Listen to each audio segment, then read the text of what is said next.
When I read the lottery, I knew instantly by the end of it what it was criticizing.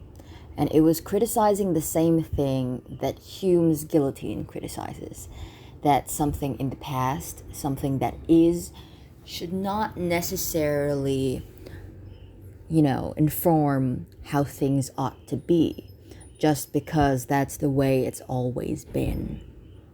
I agree with that. So to me, my framework instead becomes some ought to be where some ought not to be. And this is determined instead by the problems that can be seen by past systems. My operating framework is basically dedicated to, if a problem is seen, you fix it until a problem is solved, and if in its place a new problem is made, the system is repeated. We use the past instead as a reference for how things ought not to be. And if something works in the past, we can also use that as a reference for how things ought to be. So I don't think it's entirely right to disparage the past as, a basis for what we do in the present and what we do in the future. It just doesn't mean that all things in the past must be retained and seen in a positive light. A lot of things in the past, they are products of their time, the context of the politics of that time.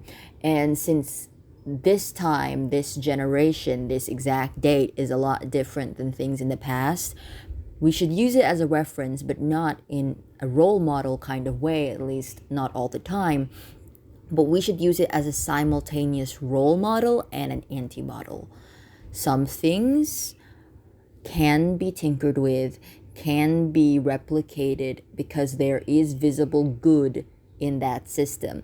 If a system in the past or in the present visibly has a net negative, obviously you should be more motivated to fixing that, because the system, if it doesn't work for everyone, to me it doesn't work at all. I think obviously that these systems need to be tinkered with constantly updated, and to refuse to change it will just be negative for everyone. And I think that the reason that a lot of these systems don't change is because, well, politicians are, for example, not really motivated to change them. To me, I think instead of having a thesis statement such as like, hey, we should go fully green environmentally, especially towards solar panels and all that, you have to have a double reason, because a lot of people, they have this, say their principles are like a Jenga set.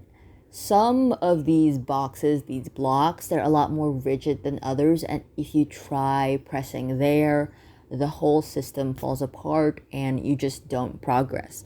You need to find a block, a political position that is movable, that is very obviously something that is not so firm. And that's where you push, because that's where change happens. You don't get change by telling a bad person that they're a bad person. You get that bad person to instead say, I don't care. You're the bad person. You're the bad person. It gets them defensive. And we don't want them defensive. We want them receptive to change. So even though it's not palatable to talk to people we disagree with, we have to talk to people we disagree with, because only in opposition can we have much more firmer positions. So to me, even though what matters to me about, say, solar panels is that it's environmentally more productive, we can also say the more likely to change minds is that it's cost effective, ergo it's good for profit. So that would convince a businessman, rather than just saying the environment, because they know about the environment. They know. They don't care, because to them the previous way, the previous system works better for finance. But if you say now the argument that solar panels and several other systems would actually be beneficial profit-wise, then they are incentivized to change. We need to really think about how we argue for a moment, because just arguing for argument's sake, holding our ideals too strongly, throwing our ideal too strongly, it doesn't convince people. Usually it just turns people away. What we should be doing is being pragmatic, what we argue about, and being pragmatic with what kinds of changes we should, propose.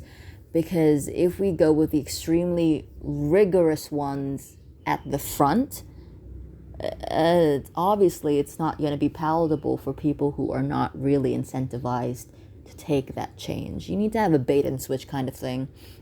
Here's a slightly nicer position, more palatable to, say, the opposition, and it's hiding your truer, much more intense, much more powerful position. I know that's